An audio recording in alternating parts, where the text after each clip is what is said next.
ಕಾಡಿನ ಒಡಲಿನಲ್ಲಿ ಗಂಗಾನದಿಯ ದಡದಲ್ಲಿ ಸುಂದರವಾದ ಒಂದು ಸಣ್ಣ ಗ್ರಾಮವಿತ್ತು.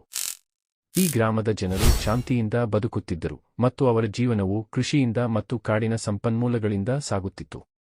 ಈ ಗ್ರಾಮದಲ್ಲಿ ವಾಸವಾಗಿದ್ದ ರಾಮಯ್ಯ ಎಂಬ ಯುವಕನಿಗೆ ಆನೆಗಳ ಮೇಲೆ ಅಪಾರ ಪ್ರೀತಿಯಿತ್ತು. ರಾಮಯ್ಯನಿಗೆ ಒಂದು ದೊಡ್ಡ ಶಕ್ತಿಶಾಲಿ ಆನೆಯಾದ ಗಜೇಂದ್ರನೆಂಬ ಗಂಡಾನೆಯೊಂದಿಗೆ ಗಾಢವಾದ ಗೆಳೆತನವಿತ್ತು. ಗಜೇಂದ್ರ ತನ್ನ ಒಡನಾಡಿಯ ಮಾತಿಗೆ ತಕ್ಷಣವೇ ಸ್ಪಂದಿಸುತ್ತಿದ್ದ ಬುದ್ಧಿವಂತ ಮತ್ತು ನಿಷ್ಠಾವಂತ ಆನೆಯಾಗಿತ್ತು. ರಾಮಯ್ಯ ಗಜೇಂದ್ರನನ್ನು ತನ್ನ ತಮ್ಮನಂತೆ ಕಾಣುತ್ತಿದ್ದ. ಪ್ರತಿದಿನ ಬೆಳಗ್ಗೆ ರಾಮಯ್ಯ ಗಜೇಂದ್ರನನ್ನು ಗಂಗಾನದಿಗೆ ಕರೆದೊಯ್ದು ಸ್ನಾನ ಮಾಡಿಸುತ್ತಿದ್ದ. ಗಜೇಂದ್ರ ಕೂಡ ತನ್ನ ಒಡನಾಡಿಯ ಮೇಲೆ ಅಗಾಧವಾದ ಪ್ರೀತಿಯನ್ನು ತೋರಿಸುತ್ತಿತ್ತು. ರಾಮಯ್ಯ ಕೊಳವೆಯಿಂದ ನೀರು ಚಿಮ್ಮಿದಾಗ ಗಜೇಂದ್ರ ತನ್ನ ಸೊಂಡಿಲಿನಿಂದ ನೀರನ್ನು ಚಿಮ್ಮಿ ರಾಮಯ್ಯನನ್ನು ತಂಗಾಳಿಯಂತೆ ತಂಪಾಗಿಸುತ್ತಿತ್ತು. ಇವರಿಬ್ಬರ ಒಡನಾಟವನ್ನು ನೋಡಿ ಗ್ರಾಮದ ಜನರು ಆಶ್ಚರ್ಯಪಡುತ್ತಿದ್ದರು. ಇಂತಹ ಗೆಳೆತನ ಇನ್ನೆಲ್ಲಿ ಸಿಗುತ್ತದೆ ಎಂದು ಗ್ರಾಮಸ್ಥರು ಮಾತಾಡಿಕೊಳ್ಳುತ್ತಿದ್ದರು. ಒಂದು ದಿನ ಗ್ರಾಮಕ್ಕೆ ದೊಡ್ಡ ಆಪತ್ತೊಂದು ಬಂತು. ಗಂಗಾನದಿಯಲ್ಲಿ ಭಾರೀ ಪ್ರವಾಹವಾಯಿತು. ಮಳೆಗಾಲದ ಭೀಕರ ಮಳೆಯಿಂದಾಗಿ ನದಿಯ ನೀರು ಗ್ರಾಮದ ಕಡೆಗೆ ಒಡ್ಡಿಕೊಂಡು ಬಂದಿತು. ಗ್ರಾಮದ ಜನರು ತಮ್ಮ ಮನೆ, ಜಾನುವಾರುಗಳು ಮತ್ತು ಒಡವೆಗಳನ್ನು ಕಾಪಾಡಿಕೊಳ್ಳಲು ಓಡಾಡಿದರು. ಆದರೆ ನೀರಿನ ರಭಸಕ್ಕೆ ಎಲ್ಲವೂ ಕೊಚ್ಚಿಕೊಂಡು ಹೋಗುವ ಸ್ಥಿತಿಯಲ್ಲಿತ್ತು. ರಾಮಯ್ಯನ ಮನೆಯು ಈ ಪ್ರವಾಹದಿಂದ ತಪ್ಪಿಸಿಕೊಳ್ಳಲಿಲ್ಲ. ಅವನ ಮನೆಯ ಕೆಲವು ಭಾಗವನ್ನು ನೀರು ಮುಳುಗಿಸಿತು ಮತ್ತು ಅವನ ಕುಟುಂಬದವರು ಗಾಬರಿಯಿಂದ ಕೂಗಾಡುತ್ತಿದ್ದರು. ರಾಮಯ್ಯ ತನ್ನ ಕುಟುಂಬವನ್ನು ಕಾಪಾಡಲು ಧೈರ್ಯದಿಂದ ಮುಂದಾದ. ಆದರೆ ನೀರಿನ ರಭಸಕ್ಕೆ ಒಬ್ಬಂಟಿಯಾಗಿ ಏನನ್ನೂ ಮಾಡಲಾಗದ ಸ್ಥಿತಿಯಲ್ಲಿದ್ದ. ಆಗ ಗಜೇಂದ್ರ ತನ್ನ ಒಡನಾಡಿಯ ಗೋಳಾಟವನ್ನು ಕೇಳಿತು. ಗಜೇಂದ್ರ ತನ್ನ ದೊಡ್ಡ ದೇಹದ ಶಕ್ತಿಯನ್ನು ಬಳಸಿಕೊಂಡು ರಾಮಯ್ಯನ ಮನೆಗೆ ಓಡಿಬಂದಿತು.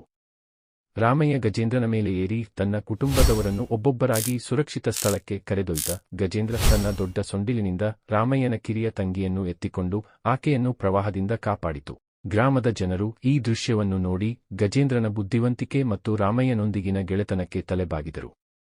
ಪ್ರವಾಹದ ನಂತರ ಗ್ರಾಮದ ಜನರು ರಾಮಯ್ಯ ಮತ್ತು ಗಜೇಂದ್ರನನ್ನು ಹೊಗಳಿದರು.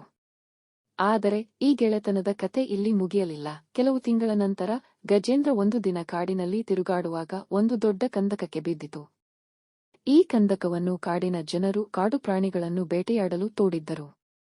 ಗಜೇಂದ್ರ ಎಷ್ಟೇ ಪ್ರಯತ್ನಿಸಿದರೂ ಕಂದಕದಿಂದ ಹೊರಬರಲಾಗದೆ ಗಾಬರಿಯಿಂದ ಕೂಗತೊಡಗಿತು. ಗಜೇಂದ್ರನ ಕೂಗಾಟವನ್ನು ಕೇಳಿದ ರಾಮಯ್ಯ ತಕ್ಷಣವೇ ಓಡಿಬಂದ. ಕಂದಕದಲ್ಲಿ ಗಜೇಂದ್ರನನ್ನು ನೋಡಿದ ರಾಮಯ್ಯನ ಕಣ್ಣುಗಳು ತುಂಬಿಬಂದವು.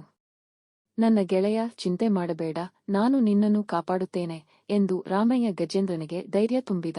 ರಾಮಯ್ಯ ಗ್ರಾಮದ ಜನರನ್ನು ಕರೆದು ಒಟ್ಟಾಗಿ ಒಂದು ದೊಡ್ಡ ಹಗ್ಗವನ್ನು ತಂದು ಗಜೇಂದ್ರನನ್ನು ಕಂದಕದಿಂದ ಎಳೆದರು. ಗಜೇಂದ್ರ ತನ್ನ ಒಡನಾಡಿಯ ಸಹಾಯದಿಂದ ಕಾಪಾಡಲ್ಪಟ್ಟಾಗ ತನ್ನ ಸೊಂಡಿಲಿನಿಂದ ರಾಮಯ್ಯನನ್ನು ಆತ್ಮೀಯವಾಗಿ ಅಪ್ಪಿಕೊಂಡಿತು. ಈ ದೃಶ್ಯವನ್ನು ನೋಡಿದ ಗ್ರಾಮಸ್ಥರು, ಇಂತಹ ಗೆಳೆತನವನ್ನು ನಾವು ಎಂದಿಗೂ ಮರೆಯಲಾರೆವು ಎಂದರು. ನೀತಿ: ಈ ಕಥೆಯಿಂದ ನಾವು ಕಲಿಯುವ ಪಾಠವೇನೆಂದರೆ, ನಿಜವಾದ ಗೆಳೆತನವು ಪರಸ್ಪರ ನಂಬಿಕೆ ಮತ್ತು ಸಹಾಯದ ಮೇಲೆ ನಿಂತಿದೆ. ಒಬ್ಬರಿಗೊಬ್ಬರು ಕಷ್ಟದ ಸಮಯದಲ್ಲಿ ಸಹಾಯ ಮಾಡಿದರೆ ಆ ಗೆಳೆತನವು ಶಾಶ್ವತವಾಗಿ ಉಳಿಯುತ್ತದೆ. ರಾಮಯ್ಯ ಮತ್ತು ಗಜೇಂದ್ರನ ಗೆಳೆತನವು ಒಂದು ಮಾನವನ ಮತ್ತು ಪ್ರಾಣಿಯ ನಡುವಿನ ಸಂಬಂಧವಾದರೂ ಅದರ ಮೂಲದಲ್ಲಿ ಪ್ರೀತಿ, ಗೌರವ ಮತ್ತು ಕಾಳಜಿಯಿತ್ತು.